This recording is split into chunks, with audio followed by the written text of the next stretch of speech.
Welcome to the Flow State Podcast, where we're all about finding balance. We're your hosts, Monica Groney and Norah Candido. Now let's get into the flow. Welcome back, Flow State listeners. We are so happy to have you back in this season 4. So wild. We have a really awesome guest with us today. We have Nicole, who is a certified health coach. She's also a writer, speaker, and mentor, and she's authored Fix Your Period, 6 Weeks to Banish Bloating, Conquer Cramps, Manage Moodiness, and Ignite Lasting Hormone Balance, all things that we are a fan of here. She's also a mentor, the creator and founder of the Institute for Menstrual Health, and we are just so grateful to have you here today. She also has her own podcast, so she is an expert in all things podcasting, and we're really excited to have this conversation with you today, Nicole. So thank you for being here. Hi, ladies. Thank you so much for having me. I'm so thrilled to be here. I can't wait to dive into our conversation. Nicole has been a mentor even to me. I've been through her program and it has been amazing to learn from her. So it is really exciting to have her on the podcast today and have her be able to share directly with our community here. So Nicole, I'd love for you to share a little bit about what inspired you or how you kind of got into this whole women's health and hormone sector. Oh yes, where do I begin? It's been a journey, and I'm sure it has been for you, both of you as well. For me, I think the inspiration showed up really early on, but I didn't even realize it. I remember getting my period and being prepared for it. And I remember I was spotting in the lead up to it. And I had pads in my backpack. And I remember having this conversation with my mom. And I was like so intuitive. And then somewhere along the way, I lost all that intuition. Don't know what happened. But anyway, so I remember just all of those and one of my friends finding the pads in my backpack and being like, do you have your period? And being really upset that I hadn't told her. I'm like, no, I don't. I'm just preparing. But it was just like one of those things where from an early age, like clearly this was something that I was into and I didn't even realize it. And then I started having all of these problems probably around 14 or 15. My period started to go crazy. I really started to have these major bouts of pain, really heavy flow, and awful moodiness. I was just like a mess. I was kind of like, the poster child for period problems. And that was when I started to talk to my mom about it. And she was like, well, I had really horrible periods too. So I think this is just kind of what you have to deal with. And that was it, really. I mean, that was the extent of the advice.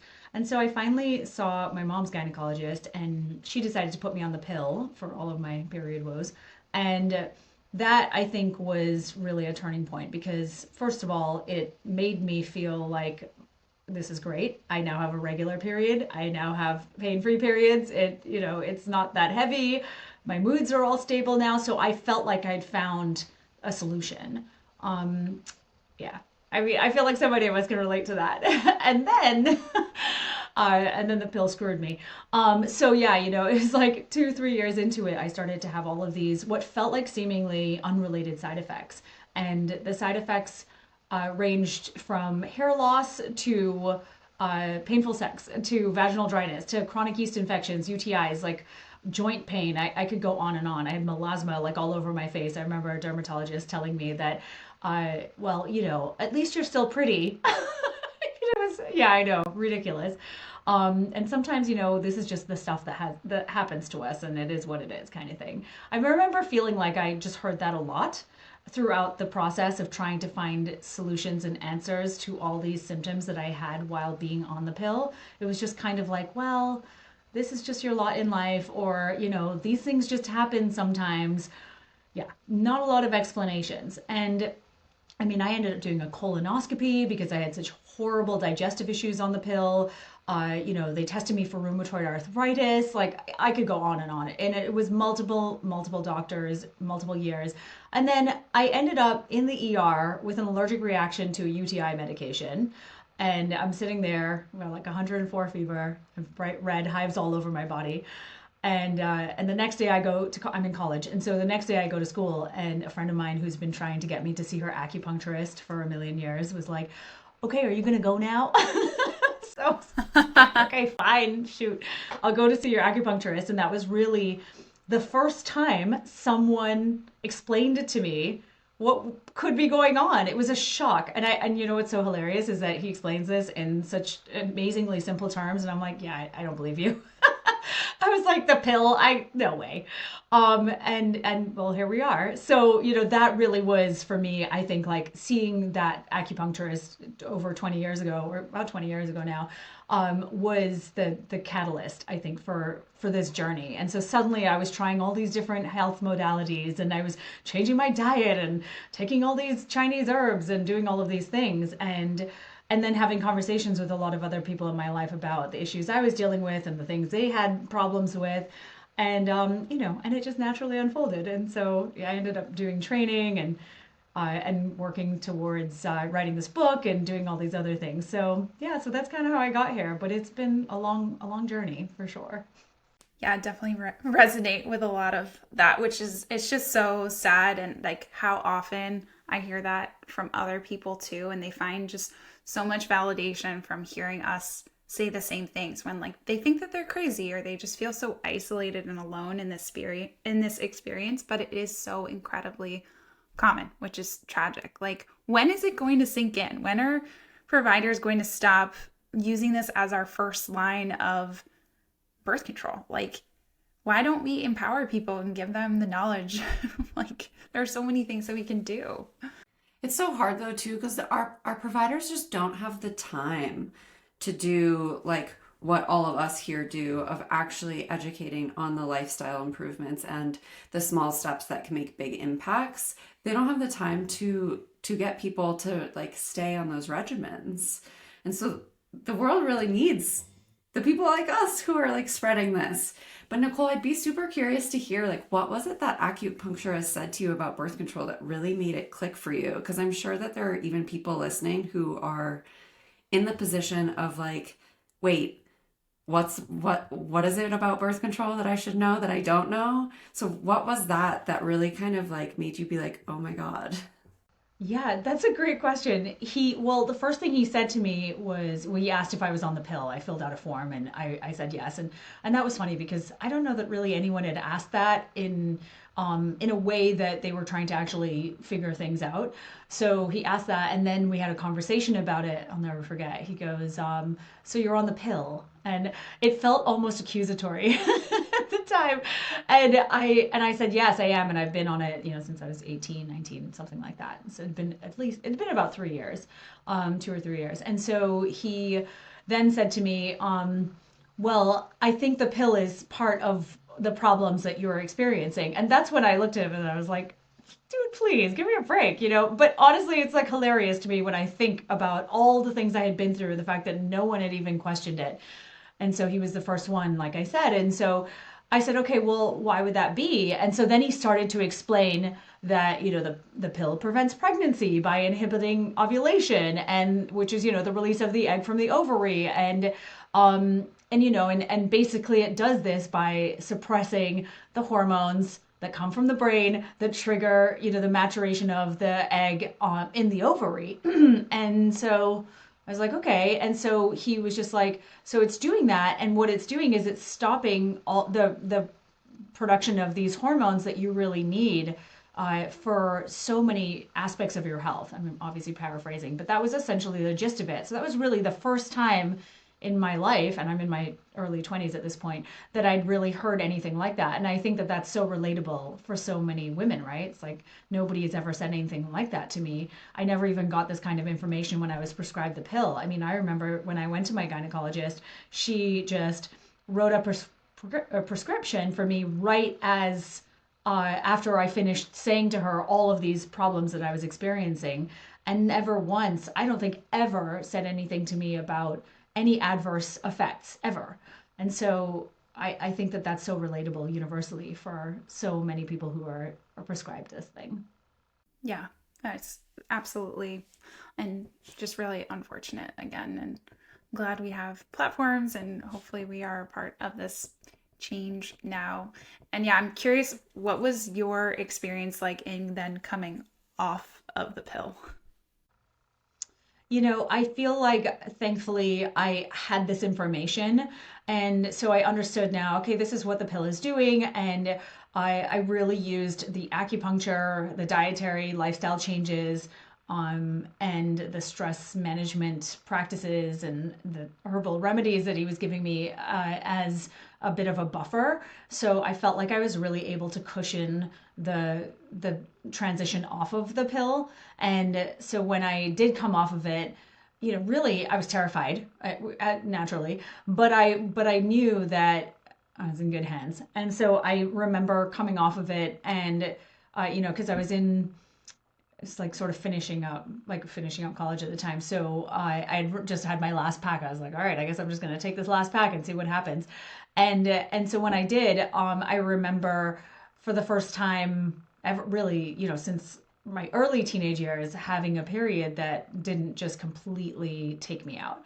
And so I thought, okay, this is good, right? I'll just keep going with this and see what happens. So it really was incredibly validating once I came off the pill to see that, oh, actually, all these things do work. And now in your practice, do you experience a lot of like women, females, girls coming to you kind of in that same scenario of wanting to come off the pill? Yeah, I really did for a long time. So many women, at all ages, from like 20 onwards. And what I've seen more so now in the last, I'd say 5 or 6 years, are a lot of women being either just on the pill after having children in their 30s, and then they're just on it through their 40s, and they're told to just stay on it for perimenopause symptoms, and so, or to treat those symptoms. And so now I'm just seeing a huge increase in women in their 40s who are just on the pill, and then they stay on it into their early 50s. So that's quite shocking. But I've really seen a massive uptick in that. And do you think that there's just a connection between people not realizing like that same thing that we've all experienced with birth control of like not really understanding what it's doing or the effect that it's having on us, and not knowing the other option? Is it just like an awareness issue where these women are staying on the pill, or they're just following the recommendation of their doctor?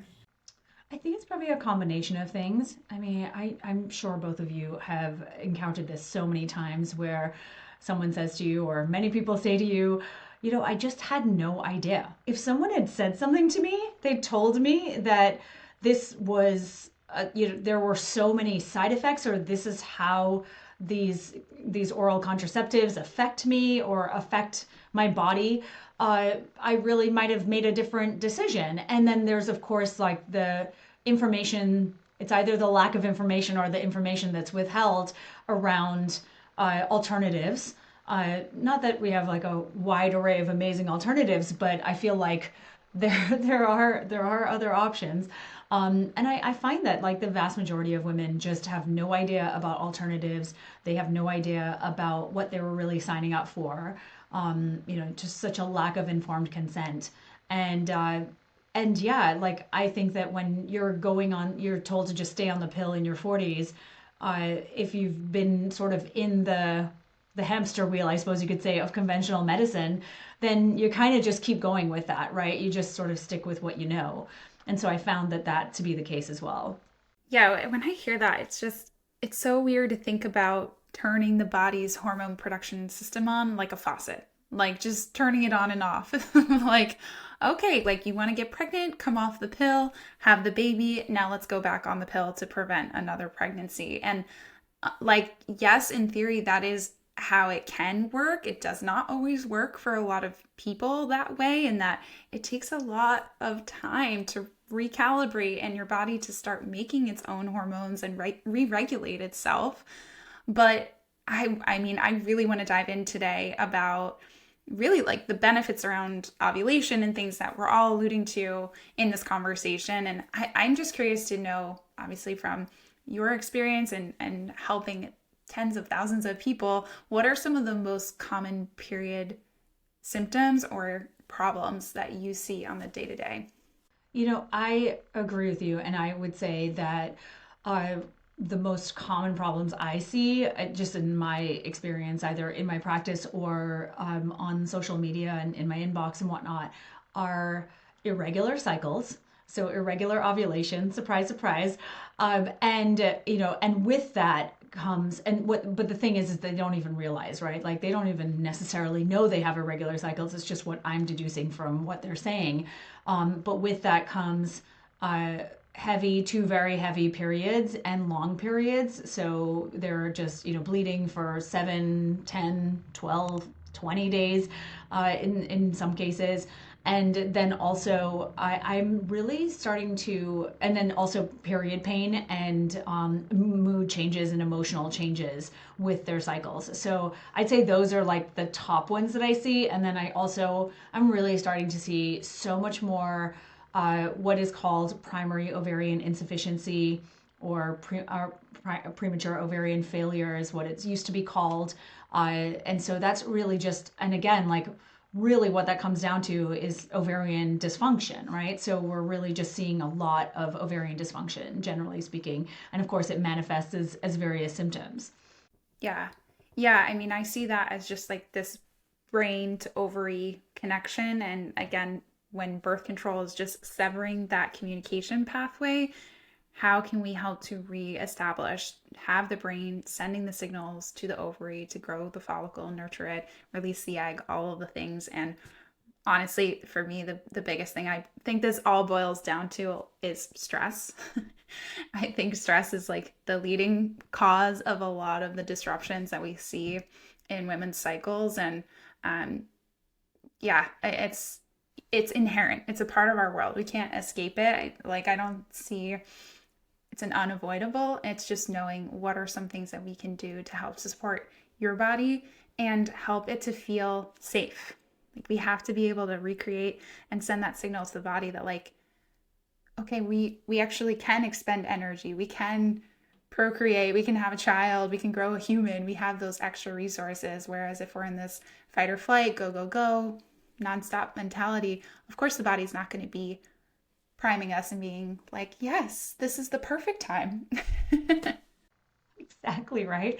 And not to mention all of the side effects that hormonal birth control, particularly the pill, because I'd say that's the one that's most well studied, but the increasing of markers of chronic inflammation and impaired insulin sensitivity, and then just the effects on the gut, the microbiome, liver function, the gallbladder, thyroid, adrenals, nutrient stores. I mean, we could go on and on. And so we're not only working against the unprecedented levels of stress in our society right now, but we are also addressing all of these problems that have likely shown up from using hormonal birth control for much longer than it was ever intended for, and at much younger ages too, because in 1970, women were not being put on the pill at 12 for migraines or heavy bleeding or period pain, at least not that I am aware of. Whereas now, I heard a story the other day. A woman told me that she was put on the pill at 8 for migraines. And I was like, wait, what? So that to me is incomprehensible, because all I was thinking was, wait, well, you hadn't gone through puberty yet. So what was the thought process in all of this? So I just think that, and again, I don't want to sound defeatist in any way, but I think that it's so important for us to be aware of the contraceptive effects on, all these various body systems.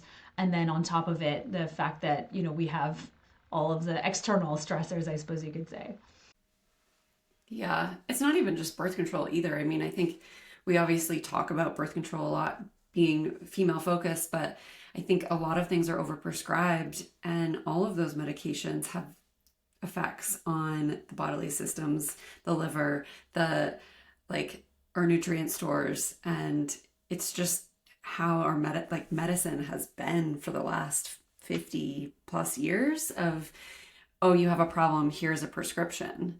So people are not just on birth control, but they're also on an antidepressant, an anti-anxiety, ADHD medicine, and some of those things totally essential. I'm not demonizing these in any way. It's just that our medical system has also been breaking down the natural process of the body as well. So true. It's so true. I mean, it's such a problem. And yeah, I agree. I have these conversations with uh, people in my community and other practitioners, particularly about especially younger women and how many women in their mid 20s who we're seeing who are being referred for IVF because they are not able to get pregnant. Unfortunately, I feel like that's just their, again, like the pill, right? IVF seems to be the first line of defense with fertility problems, as you've seen, and that is obviously hugely problematic. But that is shocking, and sort of the level of complication in these patients that I don't really recall seeing just even 12 years ago, 10 years ago. And now I feel like it's just so commonplace to have like multiple complications, whereas before I felt like my cases were a lot more simple.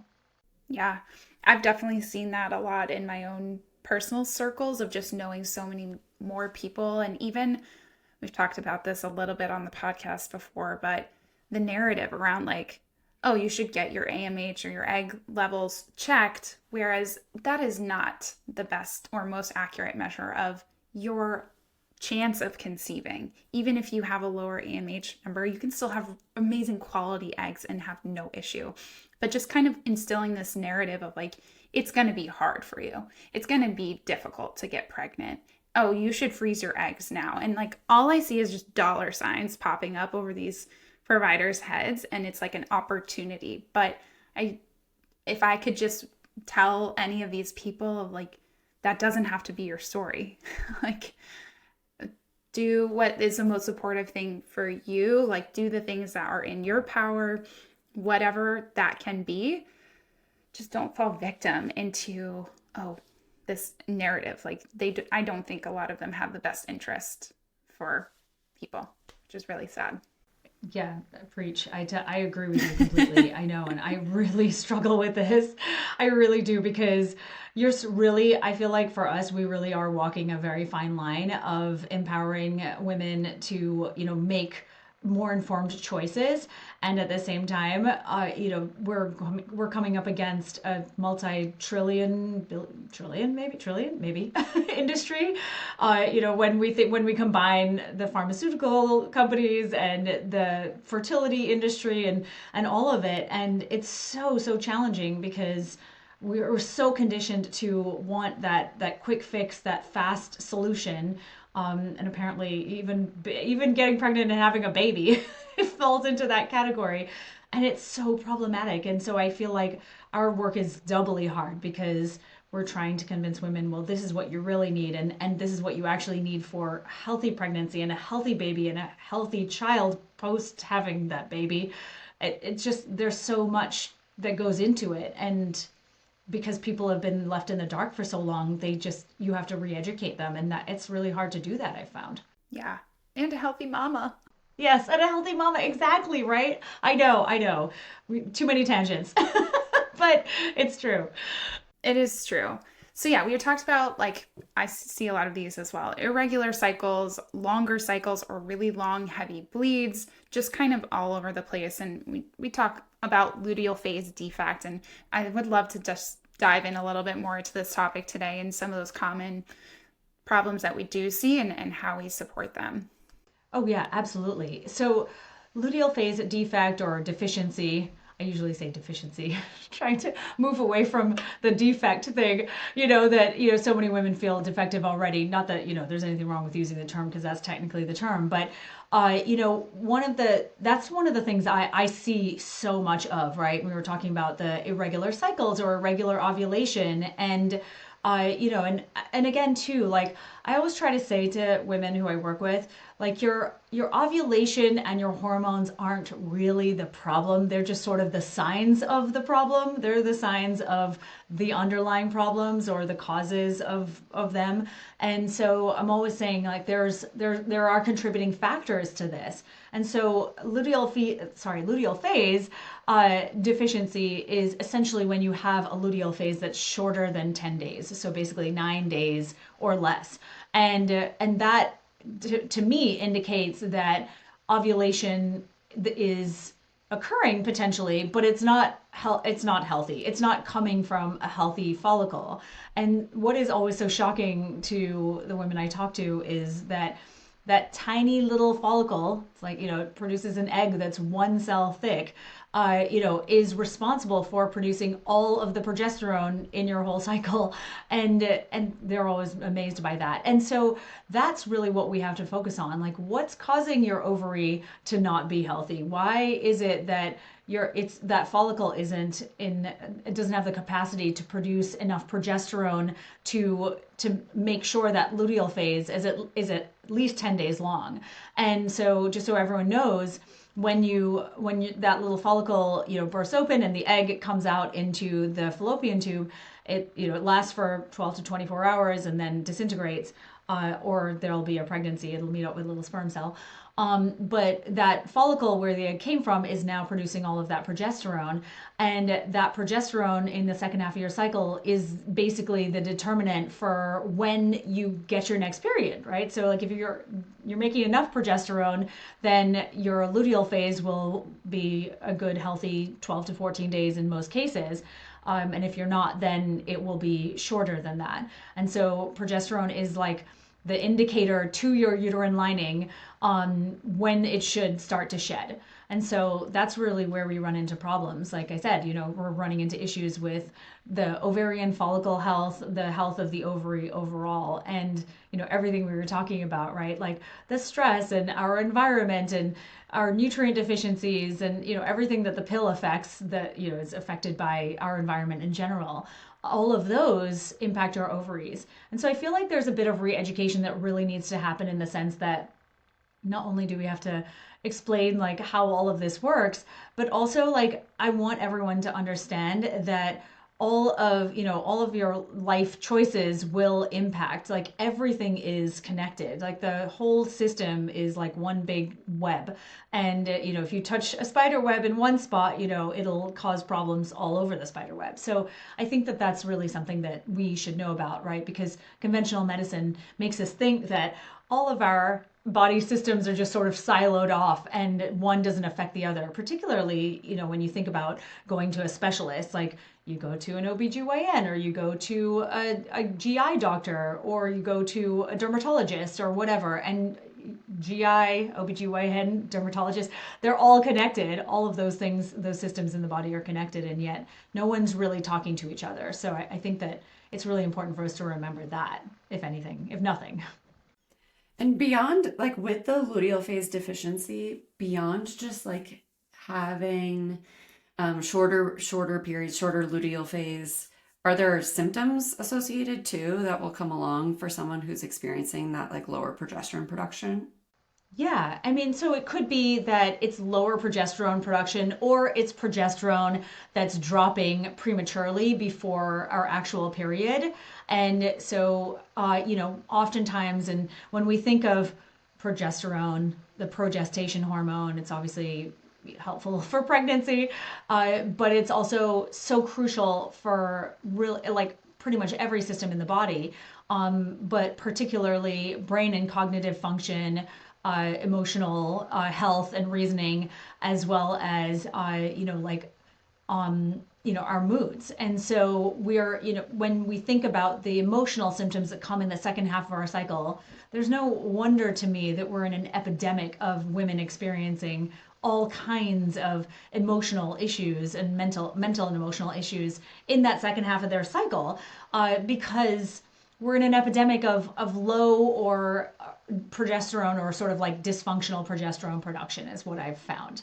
And so oftentimes, like I said, it's mental, emotional symptoms, but there can be other physical symptoms too. Unfortunately, with progesterone, high progesterone and low progesterone kind of have the same symptoms. So things like bloating and weight gain and just a feeling of like putting all this water weight on.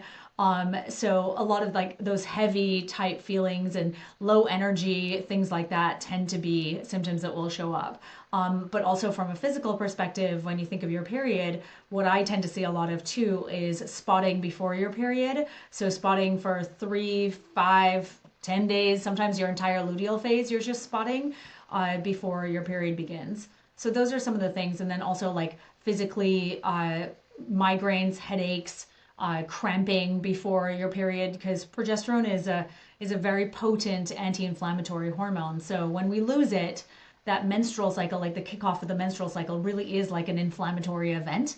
And so we find ourselves feeling all of those symptoms associated with inflammation in a heightened way. And then the other thing I think about a lot too is I hear this often from women who have more sort of chronic mental health related conditions like ADHD and PMDD. They just so it's so heightened for them, like all of the symptoms that they might experience maybe earlier in the luteal phase become really heightened in that last couple of days or that last week. Yeah, so common. Yeah, I see people also expressing like that buzziness, or if they have more estrogen kind of circulating around, we don't have the progesterone to counterbalance that. That helps us feel more calm and relaxed. That's a common one that I see too. Yeah, yeah, for sure. No, that's so true. I know. Um, anyway, here we are on the mission to help people figure out their luteal phase problems. Well, and I think I'd be interested to know, like, are there specific things that cause this lower progesterone, not lower, but obviously the deficiency, if we will, of that would create this kind of scenario between the estrogen and progesterone? Yeah, absolutely. I think that one of the, again, like don't blame the hormones, like look higher up, right? Look at what's really going on. And, as you were saying earlier, the psychological, physical stress that we are experiencing in our lives now, especially, I mean, I feel like especially with 2023, 2020 to 2023, I swear, like what is up, it's, we're all like in an existential crisis, I think. And when you think about it, I just saw a report, not to get depressing, but I just saw a report that not depression, but suicide rates are higher than they've ever been in the history of the United States. Like just this last week, I think something about that came out. And my point in saying that is that to me is a marker of a society that is not well. And we were and I think that it takes a remarkable amount of resilience to just cope with not only what's happening in our little world and our broader society, but what's happening in the world, particularly now. And so that psychological stress piece is so huge to me. I used to say nutrient deficiencies were the biggest problem. Now I'm like, nope, they're not. It really is what's happening on a psychosocial level, in my opinion. But obviously, nutrient deficiencies are a huge part of this, particularly the micronutrient deficiencies, the vitamins and the minerals. And then our, gut related problems, low thyroid function, all of these are really big issues. So that contribute to the overall like ovarian dysfunction, and then the diagnoses, right? The low progesterone, the PMDD, the PMS, the luteal phase deficiency, all of these things. Like, yeah, well, you can say you've got all these problems, but at the end of the day, like it doesn't matter because you got to treat the low hanging fruit and you got to treat upstream. And even that stress is also depleting our nutrient status too. Sorry, I just wanted to throw that in there. But like, I agree. Like we need that fundamental support and yeah, work our way up from there. I'm also just so grateful we're having this conversation and talking about like the grander mental health kind of relationship to these hormonal issues, because I think so often in general when people think of women's health, they're thinking reproductive health, and so much of it is focused on fertility. But there's also a population of people who like either aren't interested in getting pregnant or aren't ready yet or have already had children and are still experiencing issues. And so much of it does come back to like us as individuals too, not even thinking about the conception factor or the fertility factor of how it affects women as individuals and our mental well-being. Because I think we have to think of support ourselves first before we even think about that fertility and start to add the added stress of like, am I going to be infertile? Am I going to have a hard time getting pregnant? And all those pressures that are coming from the doctors with these symptoms and all the tests that exist today and all of that. But it's really is like a mental health issue and a mood issue, and like supporting that and making women realize that what I'm experiencing might not just be, I don't have to just be like, there's just something wrong with me here. It's really can come back to our whole beings and our whole self. And I don't know, I just think that's so important. I was having a conversation with someone recently and they're like, I don't want to have kids, but I feel like all of the women's health help out there is focused on fertility. So that was really interesting for me to hear and be like, huh, like, I think it's important for us to talk about women on a grander scale than just like making babies too. Yes. Can we please?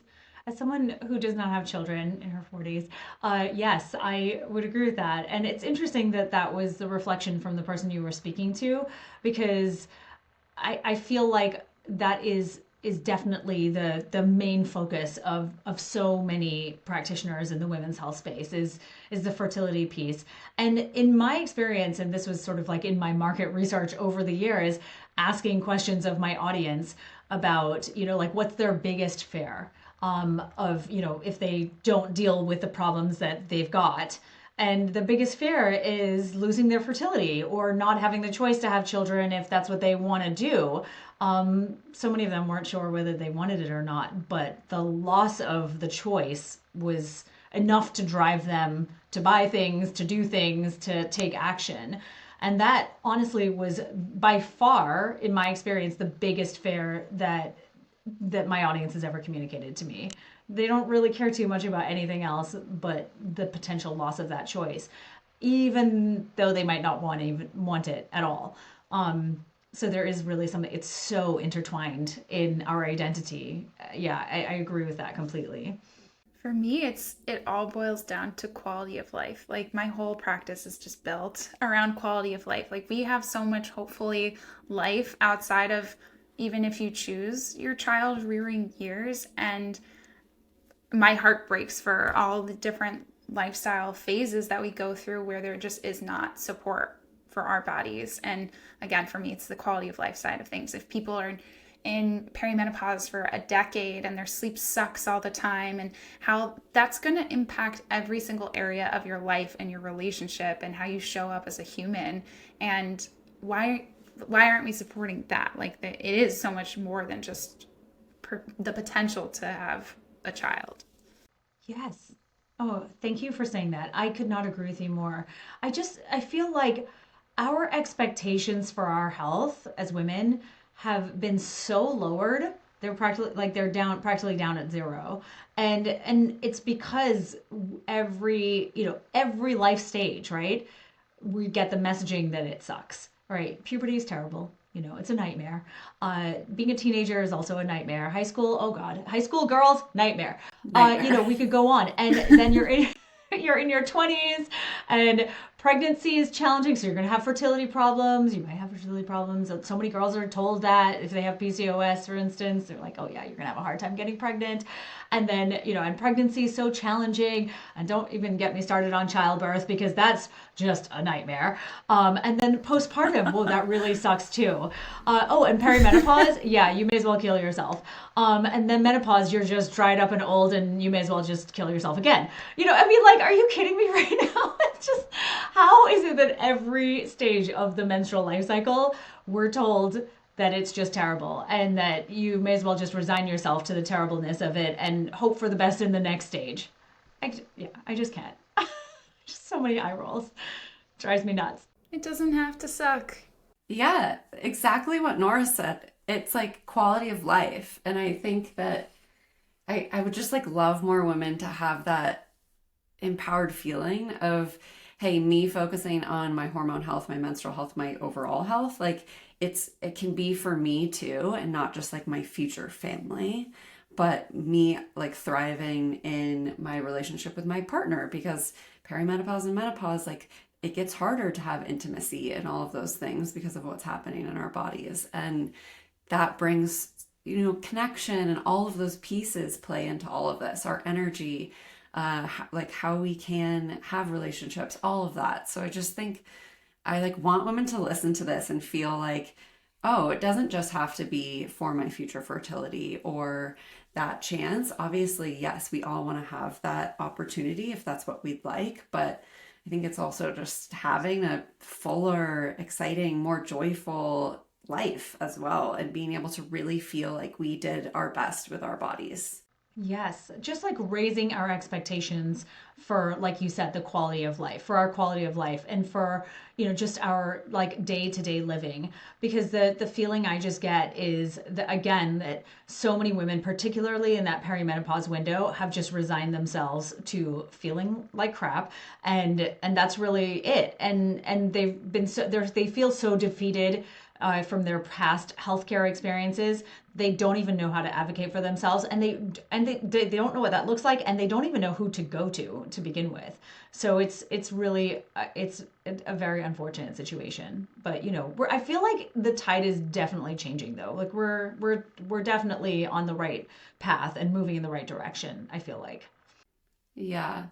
Kind of on this note, I'd love for us to just kind of dive into ovulation quickly and talk about, ovulation is such a big one for conception. And right now we're kind of having that like conversation of like, it's not always about conception. So why is ovulation important even if you're not trying to conceive? Yeah, I always say to women when they're talking about fertility, fertility, freaking out about fertility, I'm like, these things are completely interchangeable, right? Like they are one and the same. And so I think the faster we move towards that mentality of your fertility is the same as healthy ovulation, healthy menstrual cycles. They're all one and the same. And your body, whether you like it or not, is aiming for fertility and being fertile and having a baby every single cycle. So it's, obviously it's up to you to do with that what you will, but your goal is to support that. I had a woman once tell me on Instagram, she was like, oh, well, I'm not going to do that because I'm not trying to support my fertility because I don't want children. I was like, no, wait, hold on. So we really have to bring those all together, and just be okay with the marriage of all of these aspects of our health. And so when you think about ovulation and you think about the fact that this vital process is happening on an almost monthly basis for most people, except for the irregular cycles ladies. So that's happening, and we are producing a tremendous amount of these important sex hormones, the testosterone, estrogen, progesterone, and there are other hormones that play into it as well that fluctuate throughout the cycle.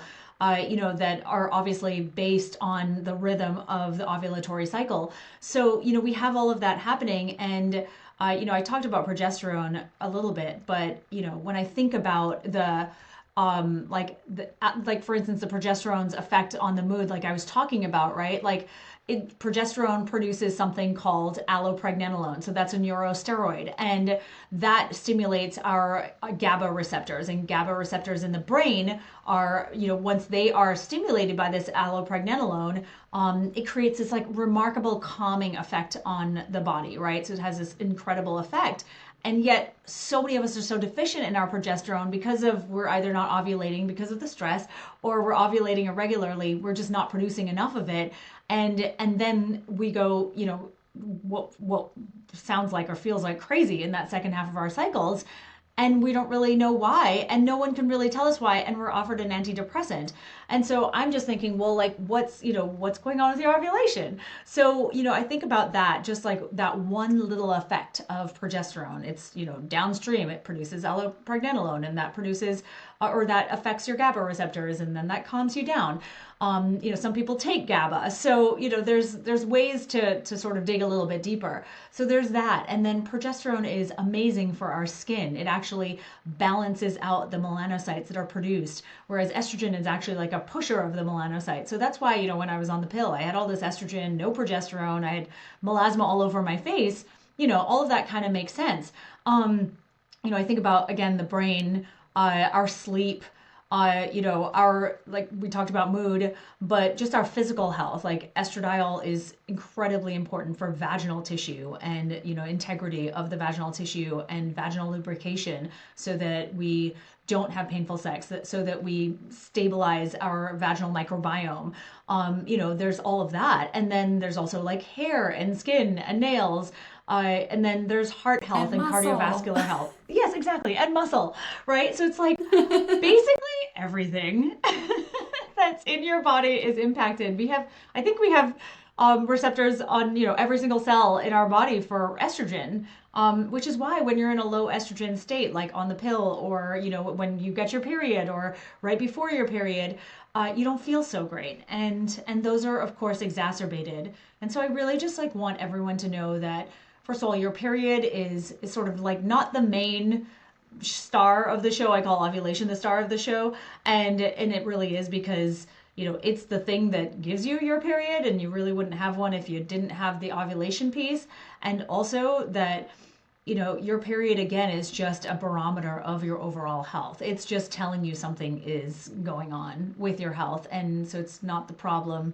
You got, like I said before, you've got to look upstream. And, and these hormones are so crucial to so much. And so I posted this video about this OBGYN who was calling me out about ovulation. And I did this podcast on ovulation and the importance of it. And not so much on the act of ovulation, because right, because inherently there's no importance in the act, but it's what comes after it and comes before it that is so important. And so, we've got all of this, information about it, and yet, I don't know, she word saladed her way around like what I was trying to say, and then made herself look silly, but whatever. So my point here is that we're just getting such wrong information. It's just annoying. I don't know. I could go on. No, I saw that post and I was like, oh my, she basically just like said what you said was wrong and then reiterated what you said to be right. And I was like, I know. I couldn't believe it. That's why I had to make this video. I just couldn't believe it. I was so shocked that she said that. It was just really amazing to me. But yeah, I don't know. Thank God for social media. I think about like some more like the bone health protective, the cardio protective, or we talked about cognitive benefits, and like when you're on a lot of birth controls, you're not ovulating, so you're not getting these protective effects that we get from progesterone. And like for that reason alone, I wish I didn't miss out on a decade of that. Like I'm doing the things in my power now to support my bones and weight training and incorporating, of course, all the calcium and vitamin D and K foods that I can, but I wish that that very vulnerable and important period of my life from 14 years old to 24 years old, I could have been getting all of those benefits back. It's such a short window to begin with that's, osteoporosis is such a common thing for women, even in younger ages now. So that's really like one of the bigger things that I think about too, is just like long-term impacts from that. mm-hmm. So true, right? It's so true. I think Laura Brydon talks about that, the depositing in your bank type of thing, and I couldn't agree with you more. I've always thought about that. Like, what are we? But when you're 21, when you're 18, you're not even thinking about the next year, much less 20 years down the line, right? We're all invincible at that age. I so remember those days. And, and so I think that it's hard to convince, especially younger girls who all they can think about is going on the pill because, you want to join the cool kids club. And, I definitely felt that way. I was so excited to be on the pill. I don't know about you both, but I definitely was. And there's just it's a cultural, revolution. Basically, it's like, this is the thing that you do. It's like a rite of passage. And I distinctly remember thinking that, thinking back on the loss of like, what have you lost out on? And you really only start to think about that when you're in your 30s and your 40s as things start to shift. Whoa, it's a shocking revelation. But yeah, I mean, I feel like Jerry Lynn Pryor has research on girls who are put on the pill as teenagers and that they don't achieve the bone development that someone who was not on the pill at that age would achieve. So there are, yeah, for sure, no doubt, significant issues. And then not to mention the side effects when like, for instance, with the progestin in the pill, that doesn't convert to allopregnanolone. So that's why I You're think not that's a getting the huge benefits. contributor. Yeah, to the mood issues that show up on the pill. If you could tell someone, so someone's experiencing like either anovulatory cycles, luteal phase defect, that type of thing, what is like one or two things that you would want them to implement or change to try to support that? Oh, girl. I feel like I have 1,000. I know there's so many, Yeah. but like, what do you think has like a huge impact? And we've talked a lot about stress, like, all like, yeah. Yes, I would 100%. I mean, depending on their situation, but in most cases, I always work on nervous system regulation. We work on the basics, right? Like you just start with what you can do. So maybe it's starting with eating breakfast with protein in it. Eating breakfast within an hour to an hour and a half after you've woken up. Maybe drinking, cutting out, or cutting down on your caffeine consumption, having it after you've eaten food. What can we do about what your sleep is like? What's your nighttime routine? What's happening with your sleep? Are you getting good sleep? So really thinking about all of those things too. And also thinking about how do you implement breaks throughout the day to sort of realign your nervous system, a little recalibrate your nervous system. So I feel like those are really big things. And there's, so many little pieces to that puzzle.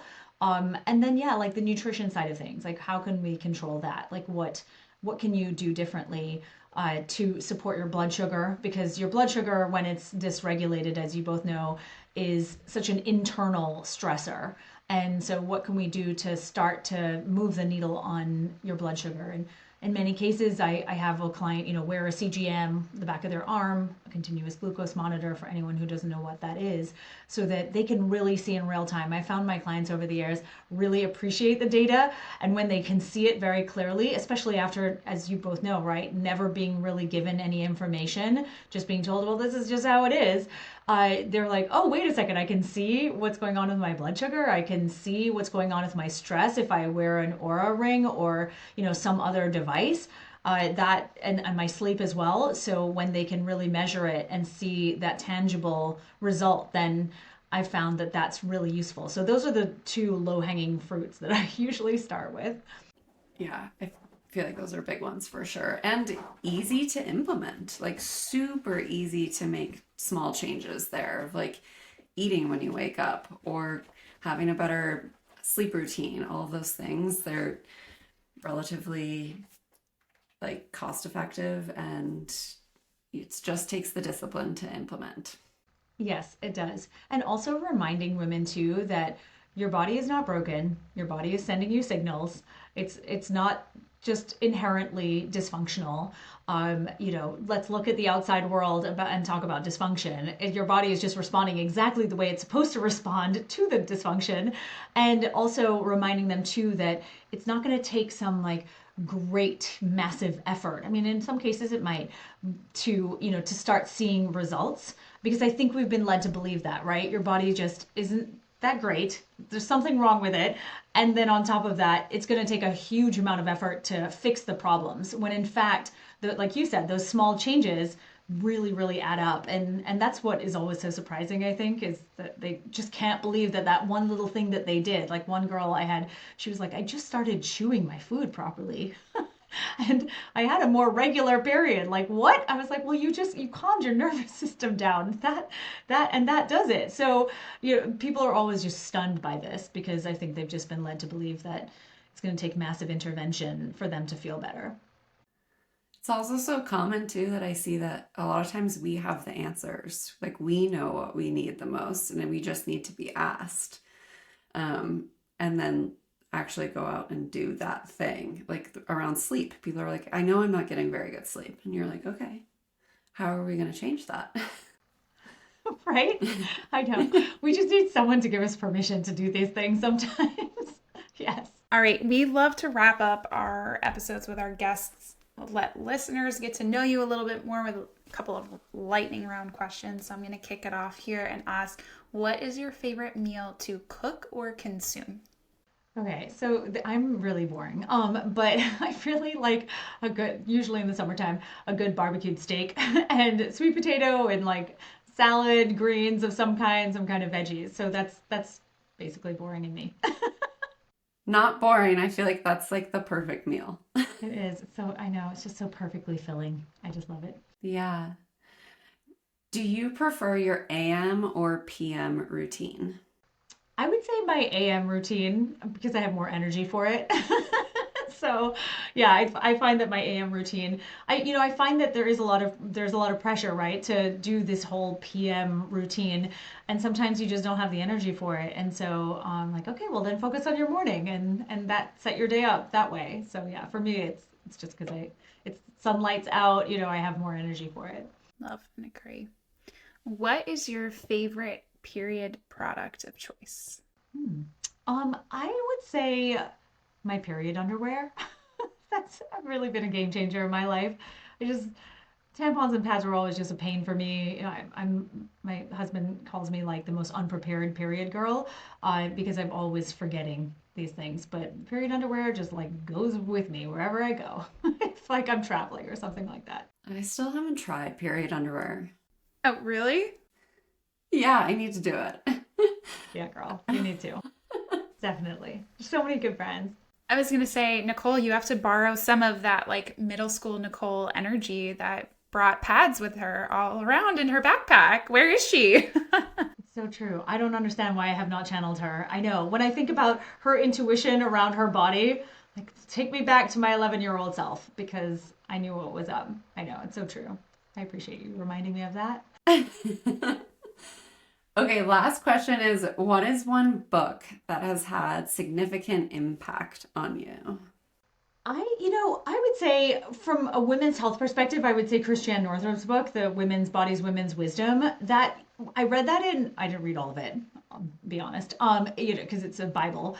It really, I read it in like 2009-ish or so, and that was really sort of like my segue into women's health. I was just completely blown away by the concepts she presented in it. I had never heard of anything like that. And so that really was the impetus for me to move from more of like generic health coaching into the women's health realm. And yeah, I found it to be tremendously enlightening. Amazing. Well, Nicole, we are so grateful for your time today and for you sharing with our community. Thank you so much. Thanks, ladies. Thank you so much for having me. I've loved this conversation. You both are amazing. Thank you, thank you. And thank you for all the work you do in the world too. Yeah, and real quick too, please share where people can find you and find your book and all of that goodness. Yeah, you can find me on NicoleJardim.com. I have my blog on there, programs. My book is on fixyourperiod.com, but you can find it really where books are sold, generally speaking, hopefully, for the most part. And you just never know. And I'm on Instagram a lot of the time, so you can find me there. It's Nicole M. Jardim. I also have a podcast called The Period Party, so lots of options for anybody who is trying to figure out what's going on with their period. That's the book right there if you're looking for it. Love it. Amazing. Everyone go follow Nicole. Her content is always so informative and inspiring. Nicole, thank you so much for joining us today. Thank you. Thank you. Have a good day.